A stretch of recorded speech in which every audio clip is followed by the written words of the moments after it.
હા એ તો હવે અહીં તમારા આંગણે આવ્યો છે, સહન કરવો જ પડશે. શું કામે? કેમ કે બાપે હર હંમેશને માટે એક એવો આમ શું કહેવાય કે આમ શિક્ષક જેવું જ વર્તન કર્યું. પણ શાસ્ત્રોથી લઈને ચાણક્ય નીતિમાં એવું લખ્યું કે 100 શિક્ષકની ગરજ માં એક પૂરી પાડે, એવું લખવામાં આવ્યું. તમે જેવું એને વર્તન આપો એવું વર્તન આપે. અમને ખાસ ખબર છે કે અમારા બાપા બાવડા પકડીને કે હાલો ઉકા બાપા આવ્યા છે, ત્યાં જવાનું છે, ચારધામની યાત્રામાંથી આવ્યા છે. લાલ પીળા મમરા સિવાય બીજા વડકા થોડા હતા આપણી પાસે? કાંઈ વડકા જ નહોતા. યો લાલ પીળી ગોળીઓ આવતી, વધીને તો પાછો ઓલો માંડવીને ગળ હોય, એનાથી વધારે શું હોય? તલમાં મોરસ નાખેલી હોય, બીજું કંઈ હતું નહીં. એ તો મહાનગરમાં આવ્યા, આપણું મન પાછું ખાવામાં પીવામાં બધું મન ઓલું થઈ ગયું ને, એમાં આપણે સકડીએ સડી ગયા. બાકી બા પાસે જેવો પાકો માલ હતો એવો અત્યારે મહાનગરમાં ન મળે. હું તો કાયમિકને માટે કહું, કદાચ તમારી પાસે 200 વારનો 400 વારનો પ્લોટમાં મકાન હોય ને તો એકાદી ગાય બાંધો, તમને ખબર પડે ખાસું કેમ ખવાય. અત્યારે બધાને ખબર જ છે પાકો માલ ક્યાંય મળતો નથી. જો માર્ક કરો, શું કામ નથી મળતો? આ મહાનગરમાં કોને કઈ પ્રકારની ભેહું છે, મારો રામ ભલું કરે, વિયાતી નથી, નકરું દૂધ દે જ કરે. જોત કરા સાય તો કે મેં ખૂટવા નહીં દઈ, માખણ તો કે ખૂટવા નહીં દઈ, ઘી તો કે ખૂટવા નહીં દઈ. અને વાર તેવા તે માવો એમ મળે કે જેને ભગરી પે સીધો માવાનો પોદળો કાઢતી હોય એમ. હવે 2 પળી દૂધ લે એમાંય પાછી આ ઘી કરે. યો એ તો જો મલાઈ વાળો મારો રામ ભલું કરે. કોને કઈ પ્રકારની ભેહું છે એ જ નથી કહે. આપણી ભેહું હતી. મારા બાપ અહીં 200 વારના પ્લોટમાં કદાચ 200 વારનો પ્લોટ લીધો, એક મકાન બન્યો, એટલું બધું હરખ ન રાખો. કેમ કે 500 વારના પ્લોટમાં તો આપણો બાપ ભેહું બાંધતો હતો. 500 વારના પ્લોટમાં બાપ ભેહું બાંધતો હતો, 1000 વારના પ્લોટમાંથી ખળા કરતો હતો. એટલું બધું અભિમાન બધું આઈને પીડ્યું. ખાલી ફક્ત ને ફક્ત આનંદ કરીને નીકળવાનું, મોજ કરીને નીકળવાનું. ભાગવત સપ્તાહોની અંદર બધે ભગવાનો કહે છે કે હે અર્જુન, ગાયના શિંગડા ઉપર રાઈનો દાણો ટકે એટલી સહજતાની જો ભક્તિ તને થઈ જાય તોય હું તને વૈકુંઠ આપું. આપણે માળા અહીં ફેરવતા હોય પણ મન બીજે ફેરવતા હોય. આવો આવો આવો બધા આવો. અલ્પેશભાઈ આવો, તમે તમારા ટાઈમે છો, અમે વહેલા છીએ. આવો. ઓહો, ફોલો ફેબ્રિક અહીંયા કાપડ જેટલું મોંઘું મળે એનાથી 3 ગણી તેની સિલાઈ મોંઘી છે. મારી નાખશાળો ફેરવું કે ન ફેરવું એમ થાય. કારણ કરતા થીંગડા વાળા સારા હતા, સારું સીવે પણ મજા આવે. એને એક વખત જોરદાર તાળીઓથી વધાવો. ગ્રુપનો માણસ છે. આવો ભાઈ આવો.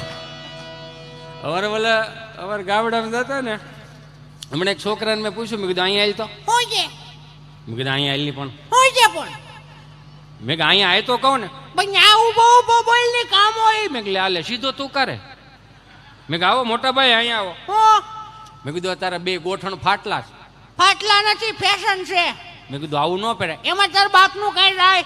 મેં કીધું મારો રામ ભલું કરે. ના, મારે કાંઈ જાતું નથી, પણ આ ફાટલા આ ફેશન છે. તો આ ફેશન હોય તો ભલું કરે મારી ખોડિયાર. 20 વર્ષ પહેલા ફેશનમાં હતા, માંડ બારા કાઢ્યા. કયા કલરનું પેન્ટ હતું એ ખળ જ ન થતી, થીંગડું પાછું.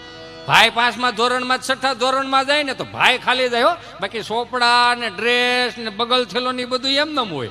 આપણે 4થામાં 5માં જાય એટલે આપણે બધું ભાઈનું જ આવતું ને. આ 4થા ધોરણને નિહાળ્યું ને 5મા ધોરણને નિહાળ્યું. આ કોવિડમાં બંધ થઈ ગયો. હમણાં એક છોકરાને મેં પૂછ્યું, મેં મોટા અહીંયા તો મેં કીધું આ તારા 4થા ધોરણની નિશાળ ખુલ્લી નથી તે સ્કૂલ ડ્રેસ શું કામ પહેરી લીધો? એ તો મારા બાએ કીધું તું. મેં હું કીધું પહેરવા કાઢ નાખો નકર પડ્યો ટૂંકો થા. આમાં પડ્યો ટૂંકો થવા વાળા ઘણા હતા આપણે બધાય. વાહ, બે જાઓ. અમારે 2 કલાક આમ જ કાઢવાનું હોય.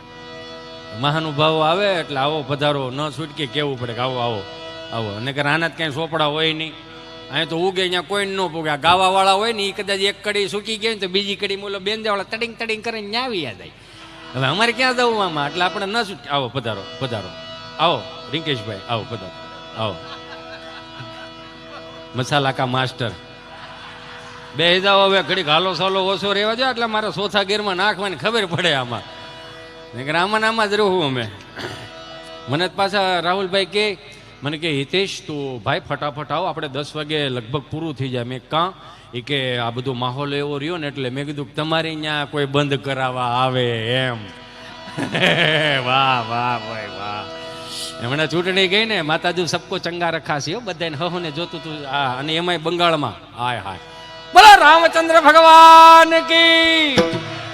બગડાટી બોલે એવી બંગાળમાં. સરસ કહેવાય, સારું કહેવાય. બધા આમનામ કાયમિકની માટે ધર્મની ધજાઓ ફરકતી રહે ને તો આવનારી પેઢીઓને કંઈક દેતા જાવ. નકર આ પશ્ચિમી સંસ્કૃતિનું અનુકરણ આવ્યું છે. લગભગ મારો રામ ભલું કરે, હળ જ નથી ત્યાં હું હાઈલા જઈશ આપણે કાંઈ. અત્યારે જો છોકરો છોકરી જોવા જાય નક્કી થઈ જાય ને તો સેલિબ્રેશનમાં કાપો કેક. હો, નક્કી થઈ ગયું એની કેક કાપે. હો વાહ, લગ્નની તારીખ આવે કાપો કેક. એ પાછા આપણને કોઈ કેકનો લોંધ હોય સખાડે ને, એ તો બારોબાર આમ ગાડીના બોનેટ ઉપર કાપો કેક. વાહ ભાઈ, લગ્નની તારીખ આવીને પછી એમાં લગ્ન આડા કંઈક થોડાક દિવસ હોય. 2 day ગો, હા 5 day ગો. મારો રામ ભલું કરે, ઉકા દાદા રામજી દાદાની આ બધી ખબર હોય તો આવી. આ બિચારા લગ્નની તારીખ હું જન્મ તારીખ એને નથી ખબર. 6 મહિનાની 1લી તારીખ આવે એટલે લાગડ બધાના જન્મ થઈ. બાપુજી બાવડું પકડીને નિહાળે ગયા હતા, ત્યાંથી એનો જન્મ ચાલુ. એવું જ હતું ને આ બધું. આપણી પાસે ક્યાં કાંઈ હતું?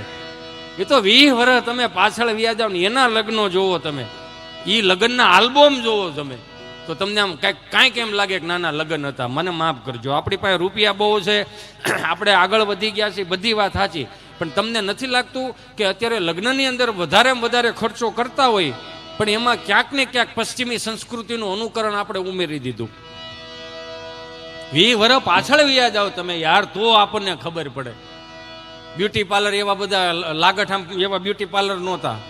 અને કાકીને આમ જોવો તેમ લાગે વાહ કાકી વાહ, બસ. અને કાકી પાછા એવા હો, ભાઈ પૌણીને લાવે ને પાછા ઓલા કાકા પૌણીને લાવે ને કાકીના રૂમમાં જાય ને એટલે આપણે પૂછ્યું હું લાવ્યા અમારો હતું. એ વળી વીઆઈપીની સુટકેસ લાવે તઈ ઓલી ટકટકિયા વાળી, એમાંથી દાંતીઓ આપે, અત્તરની સિંહ આપે, રૂમાલ આપે, મોજા આપે. મોજા એવા ગોઠણ સુધીના મોજા સડાવ્યા જ રાખો ને તમે તમાર ગોઠણ સુધીના મોજા. અને એ પાછા બા કદાચ ધોઈ નાખી હોય, 4-5 ધોઈણ ધોઈ હોય, એ ગોઠણ સુધીનું મોજું ને ભૂંગળું વળીને ઘૂંટીએ રે, જોજો નીકળી ન જાય. અથવા તો એકાદું જોડું કઠતું હોય તો અંગૂઠો બારો નીકળે, અથવા તો પેની બારી નીકળે. પછી બાને કહ્યું બા મોજો નથી ઓલ, એમ તો બાયા તારા ને કાકાના ને બાપુજીના ને બધાના ભેળા કરીને એકાદું પોતું બનાવી નાખજો. તો 3 વર્ષ પોતું હાલતું. વિચાર તો કરો, 3 વર્ષ પોતું હાલે. એ 8-10 રૂપિયામાં સબકા સાથ સબકા વિકાસ હતું. ભાવે એ કાકીના રૂમમાં છે, સુગંધ બહુ હાળી હારી આવે. નાવાનું કંઈ હતું જ નહીં આપણી પાસે. ઓલો ડોક્ટર હાબુ આવતો જેતપુરનો, તેલિયો હાબુ, સાબર હાબુ, 2.5 રૂપિયાનો, ઓલ ઇન વન. માથું ધોવાનું હોય, કપડાં ધોવાનું હોય, શરીર ધોવાનું હોય, ઓલ ઇન વનમાં. અને એમાં મોટા થઈ ગયા અમે. એ કાકીના રૂમમાં છે, સુગંધ બહુ સારી આવે, ઊંડી ઊંડી સુગંધ આવે, અતરની સ્પ્રેની ઘણી સુગંધ આવે. હવે કાકો એનો છે, કાકીની છે, રૂમેઈની છે, સુગંધ ફરી ગઈ. હવે આયોડેક્સની બામની સુગંધ આવે. બામ ક્યાં મૂકી છે? અહીંયા જ મૂકી હતી મેં. એટલે હાલો, એ મારો રામ ભલું કરે. અને અત્યારે તો આ સગવડતા વાળા થતા ગયા, એમ નકરું ટૂંકું ટૂંકું કરતા ગયા. તમે જુઓ અત્યારના મોજા આવે લગભગ 400-500 રૂપિયાના મોજા આવતા, કંપનીના, સારી કંપનીના. ગોઠણ સુધીના ન આવે, ખાલી સોંટાડવાના જ આવે પગના તળિયે. 20 વર્ષ બીજા જાય ને એટલે ખાલી આંગળીઓમાં જ પહેરવાના મોજા આવે છે. ખાલી વેઠે ગણી લો ને તમે, અરે પાકીટમાં રહી જાય મોજા, ખિસ્સામાં રહી જાય 7-8 જોડી. આમ રૂમાલ કહે એ ભાઈ તારા મોજા પડ્યા, જો મોજા વેરાઈ જવાના, પગના તળિયા સોંટાડવાના, ઘૂંટીથી એક વેત જુવાઈ આવે, ઊંચું પેન્ટ સીવડાવે, એમ લાગે હંસે હુડાવીને સીવડાવે છે. અને ફીટો ફીટ ને સપો સપના, એમાં ઓલા લોફરના બૂટ પહેરામ નીરખીને જોવો ને તો એમ જ લાગે હાંઠિયો જીભડો કાઢીને ઊભો છે. ઓય તમે ત્રણેય, ઓય ક્યાં ભાગ્યા? ઓય 4, ઓય કઈ બાજુ જવું? બેહો બેહો. એ વ્હાઈટ શર્ટ, કાળો શર્ટ લે, એટલે તમને કહું બેહો આવો. હા આવો પાછા, આવો હાલો. હા આવો આવો, બસ એમ કે આવડો આવો સારો માહોલ નહીં યાર. તમે વીખી અંટાળા મજા નથી આવતી ને? એ પાછા બીજા ચાહક હોય ને ભાઈ, કાંઈ વાંધો નહીં. આનંદ કરો, અમારો રામ ભલું કરે. એટલે એ આટો ફેરો મારતા હોય સમજ્યા. અત્યારે જુવાનિયાઓને B12 કેવું ઘટે છે તમને ખબર છે? પગમાં ખાલી ચડી જાય, હાલતા આમ ફેરો મારવો પડે. નાગજીભાઈ હાલતામાં હાલવું પડે. સરસ સરસ. ક્યાં હતો હવે હું? તને નથી ખબર? તો હું પણ આયુર્વેદ ધોઈડા આવો છો યાર. ના ના ન્યા નહોતો, ઓલે કેક પાસે હતો. ઓ એમ તમે જો પછી આમ માંડવામાં આમ જાઓ તો કાપો કેક 20 વર્ષ પાછળ વ્યા જાવ ને તો અહીંયા જાનૈયા બેઠા હોય, અહીંયા માંડવિયા બેઠા હોય અને ભૂદેવો મંત્રોચ્ચાર કરતા હોય. વિઘ્નેશ્વરાય વરદાય સુરપ્રિયાય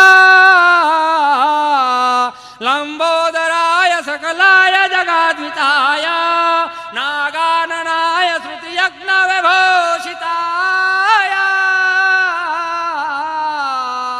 ગૌરીસુતાય ગણનાથ નમો નમસ્તે. આમ મહાવક્રતુંડ મહાકાય સુરકોટી સમપ્રભમ નિર્વિઘ્नं કુરુ દેવ સર્વકાર્યેષુ સર્વદા. સ્વસ્તિના ઇન્દ્રો વૃદા સ્વાહા સ્વસ્તિના પૂષા વિશ્વવેદાઃ સ્વસ્તિનાજો યદિષ્ણેમિઃ સ્વસ્તિના બૃહસ્પતે દીર્ઘાતો મંડપ મધ્યે કન્યા પધરાવો સાવધાન. ત્યાં તો ભાઈ આમ બેનનો હાથ લઈને આવે ને અજાણ્યા હાથમાં હાથ મૂકી દે, હાથ ધ્રુજતો હોય. એ વાતાવરણ જોવે ને તો એમ લાગે દિવ્યતા વાળું વાતાવરણ લાગે. તમને બેહવું ગમે. લગ્ન હર હંમેશને માટે લગ્નની ઠેલી હું કામ હાસવતા? કેમ કે લગ્ન વાંચવાનું હોય, જોવાનું ન હોય. લગ્નને હા ભળવાનું હોય કે લગ્ન હું કહેવા માંગે છે, કે સપ્તપદી આ 7 ફેરા આપણે હુકામે લઈએ છીએ એના હા ભળવાના હોય. પણ હવે તો નીકળી ગયું એવું મારો રામ ભલો કરે. અત્યારે ગોળ મહારાજ આવી રીતે આમ મંત્રોચ્ચાર કરતા હોય તો વરપક્ષના 2 જણ આવે. શાંતિ રાખો.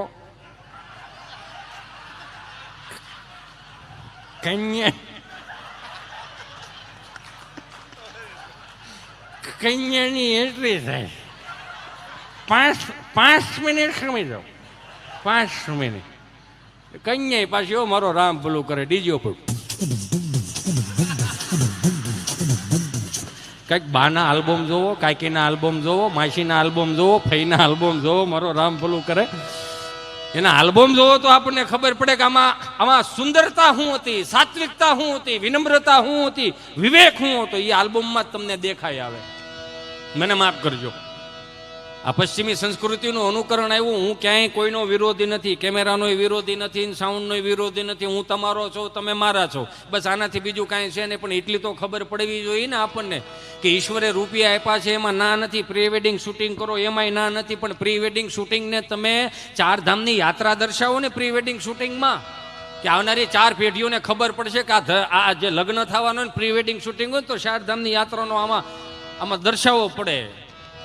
47,000 ભારતીય સંસ્કૃતિના હિન્દુ મંદિરો તૂટી ગયા તો એના શિલ્પકલાઓ પ્રી વેડિંગ શૂટિંગમાં બતાવો, વાંધો ને તમ તારે. 12 જ્યોતિર્લિંગના દર્શને વ્યા જાઓ, એ પ્રી વેડિંગ શૂટિંગમાં બતાવો, વાંધો નહીં તમ તમારે. હિન્દુના દીકરા છે તો એટલું કરો તો એમાં કઈ વાંધો નહીં. પણ ખબર નહીં કોણે કાનમાં નાખી દીધું. દરિયા કાંઠે જ જાય.